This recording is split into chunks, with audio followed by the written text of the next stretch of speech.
guys, I gotta be honest about something. My least favorite part of making videos on the new season so far has been covering the maps. I've had 3 seasons in a row of having to just be fair and critical of the bad map design we got with mediocre things to praise at best. This time, I can safely say things have finally changed. I actually have 2 good maps to review. So we're gonna talk about what makes these work, what happened, and yeah, I plan to cover these in all the modes and give a basic overview. I can't talk about everything because there's a lot more to these maps, but I'll try to cover the most general bits. Subscribe if you enjoy, and let's talk about it. Was that sound audible for you guys as well?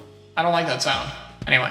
Let's start with Crableg. I really like the spawn region of this map as a whole. You can see it's quite wide, and you have this left side route, which actually has a very wide flank immediately. You know, you can get around the main way to get into the enemy base, but it also is pretty wide on the right side. Like, you have terrain here, you have sizable room to move, and you can kind of go on the right side, and there's an angle down here with a rails here sometimes, but it's not here. Zones is admittedly where it's weakest, and we'll get to that in a bit. I like this defending plat area. It's a good extension, but also somewhere attackers can go. And you can see that attackers can actually push up pretty far. Not far enough to where defenders don't have enough room to defend themselves, but they're able to get pretty far on this map. This map is very large. You have this lower area that kind of boxes you in, but you're able to wall jump onto the grates here for kind of a way to be a bit more sneaky to push this area. It has some inkable ground on the grates. And this is generally something I think this map does well. Like, these longer grate sections have these little bits that you're able to go across. So if you're not a weapon that has to run across, you know, you can still get through these fairly quickly, and it leaves these higher routes feeling fast. There's this lower bottom left route, which I think is even more interesting. It's a shame that this is kind of unpaintable a bit too much around here, but they still leave this block where you're able to jump out of, and I do really like that. There's some defending terrain on the other side of the map, and this would be the same on your side, really, so I guess we've kind of flipped things. But when you drop here, there's a little bit of cover. You're able to sneak into this lower area or play on this high ground. Finally, there's the middle of the map. There is plenty of inkable walls here on pretty much all sides, and this is where we have the zone. It seems like the devs have made the zone pretty big. Makes sense considering all the vacuum and slider cheese. And with that, we have this giant map. There is really only one thing I have to criticize. There is a lot, and I mean a lot, of uninkable and one-way drops. In fact, the only way on zones to get into the enemy side of the map is this great bridge. There is no other way there. It's not as bad because defending, you have this rail, you have this high ground. You can try to drop here and play around the bits of cover. Or if you go right side, while this is still a one-way, if you have a flanking weapon, you basically drop here, you immediately squid roll around, and you try to use this lower area to draw attention. And this area is so far away from the other one that this becomes an actual very useful route to be able to stall. It would be better if it had the rail present in other modes to go up here, but it's still more than fine. I think zones is okay on this map. It does suffer a little bit from this one problem the map has, but that is really the only major thing I can critique with this version of the map. Tower control has some interesting adjustments. This plat area now has a sponge and is a bit inaccessible, and this part changed a little bit. There's still the rail, which has mostly the same function, and this part is turned into more of glass, making it a bit easier to stand up here without being shot from underneath, so a bit more defender favored. You can see on the right side of the map that this is a bit more inkable, allowing you to climb up here, which is a nice change. But the main thing is that there's no grates in this area because the tower path goes through it, and the middle part has these little wall things, which are pretty fun to traverse on. You can use a lot of wall jumps to climb up these. It feels very unique, like on all sides. So this is a nice little area where the map flows. The tower has this jump over here at the first checkpoint, which I find really fun. This basically allows you to get into this area, and this is why you can't go any further. It gives an interesting part for attackers to be able to push up without going too far, and the tower is very close to where it is in mid, making it fairly accessible. Outside of that, the tower path in the stage is okay. After that amazing section, it goes back here, which makes it very easy to stall, and if you can win enough fights to get over to the 50-point marker, this checkpoint will eventually go to high ground. To give credit, they did make this checkpoint here really long. This is 15 points, so it does take a bit to get up here, but once you can get the tower in this position, there's not too much spot for the defenders to be able to go. This part is where it gets a little bit steamroll heavy. Other than that, this map still does suffer from the ways to go backward, even if the tower route adds another way forward. Like with zones, it's fine. I think it's playable in a solo environment, and it's definitely a lot better than most Splatoon 3 stages in the game, but it again suffers from this one-way drop problem a bit too much. On Rainmaker, the left side is a bit of a hybrid of each of these, but this is where we start to get some cool stuff. This ramp is now connected by a checkpoint, meaning we now have a second route on the other side of the map that we can go back and forth on. This is very easy to climb over or even wall jump across. Very nice. On top of that, you get immediate access to this ink rail, allowing you to jump onto the high ground. It can also be a very nice Rainmaker route. The top of the map still has these these open grates, but outside of that, it is pretty similar to how it's been in the other modes for this kind of area. There's two paths on Rainmaker for this map. The right side takes you to high ground, and unlike in tower control, because you don't get the passive special advantage, I think it's a lot easier to be able to defend. Playing around this high ground, this area, especially if you can have a weapon like a tent sitting on the grates or a splatling, still definitely has a lot of ways to stall. Like I mentioned on the zones layout, this part makes it a lot easier to push even if you're not a run speed weapon, so unlike Hammerhead and S1, you definitely don't feel the requirement for this kind of ability. For the other path, I think this is a bit more of a breakaway route. It can be pretty fast, but it's much more risky to try to run the raid into this area with a lot of good defensive positions. This route still does lend itself to a very nice flank when your team is pushing on this side of the map though. It's much easier for a frontline weapon, like maybe something that's a bucket poking this ledge, to rotate, flank behind, and try to push people off the high ground. And I think when you're going on this left route, the right side is also a decent option. In general, I would say these routes have a lot more synergy with each other. The comparison here would definitely be to Undertow, having its two split routes, but these are much more connected and fast, as well as feel a bit more distinct from each other. So I'd say it's handled a lot better here. Finally is Clam Blitz, and I'll say it, I think this might be, it's still early, have to tell, the second best map mode in the game next to Museum Clams, because goddamn, they added some routes. Obviously this left side is very similar, but now there is this ramp here in the middle that you can use to push directly to the basket. On top of that, the block on the right side means this route is still accessible. So that's right, we got 1,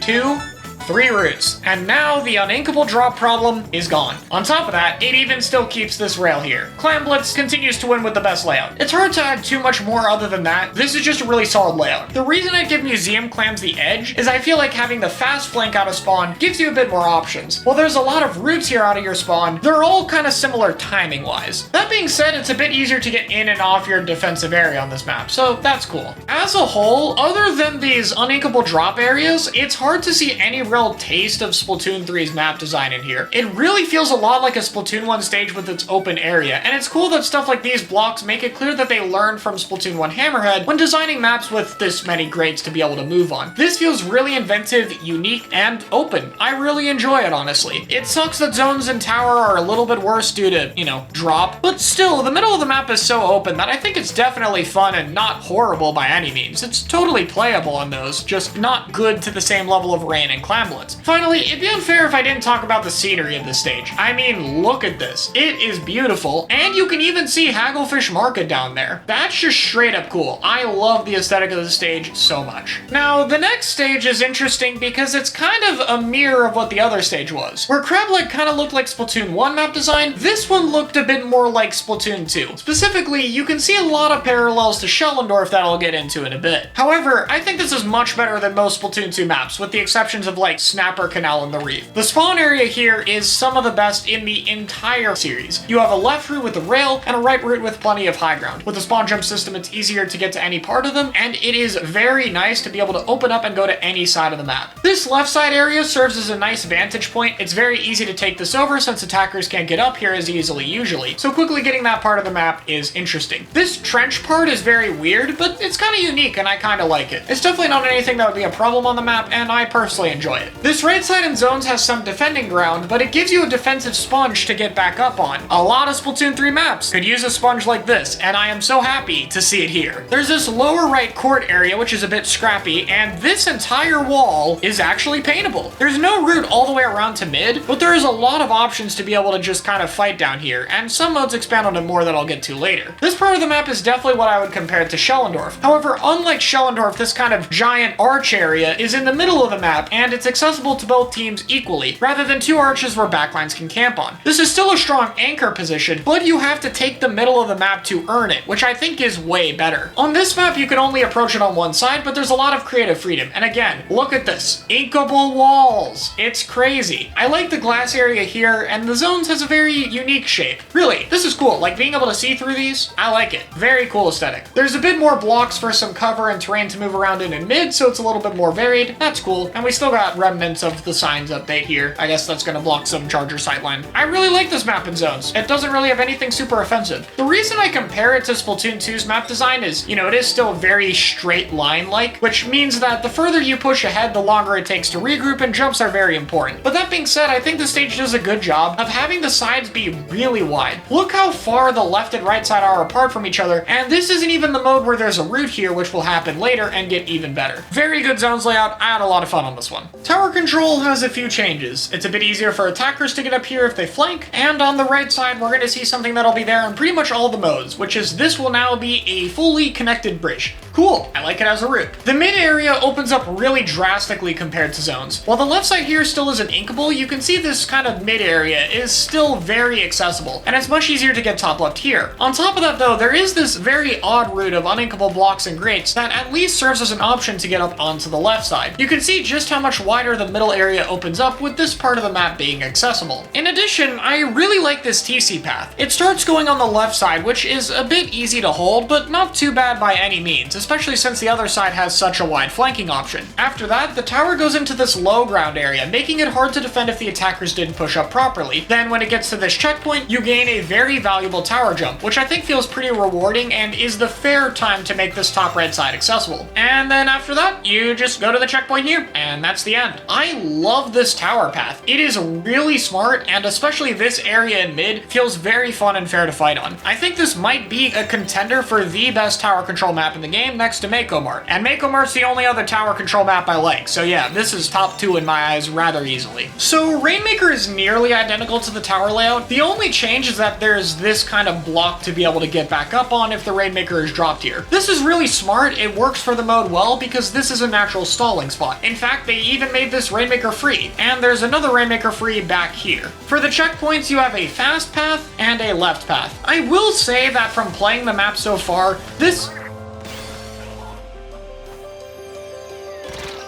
stages love loud background noise. This middle path is very fast to go to. It's a little bit more risky being in the middle of everything, but the raw speed here is just usually pretty worth it. There's also a nice checkpoint jump to the top left, which I think is really cool. The far left route, on the other hand, I think is pretty mediocre. It's nice that it's there, but this definitely feels like a lot worse of a route to push on. It's difficult to deal with defenders on this high ground, and it's much slower than the other route. On top of that, you can see people easily drop it into this low ground where it's a lot harder to get out of. The addition of Rainmaker free zones this close to mid is kind of weird, but I'm honestly happy with it. Rainmaker has a bit of a stalling problem, and from playing it out, it's kind of better that spots like these aren't able to be camped as much. Even if it looks weird, gameplay-wise, it's pretty nice you can't stall in spots like this for very long. Clam Blitz is almost identical to Rainmaker. The basket is right here, which is a cool spot for it. The only addition is this new route through middle, which basically replaces the checkpoint jump. That is really about it. I think the stage functions pretty well on Clam Blitz. The basket can be a little bit far, but the clam spawns on this map seem really solid. The only real downside is that this route is taken out, I guess, but it's not that big a deal.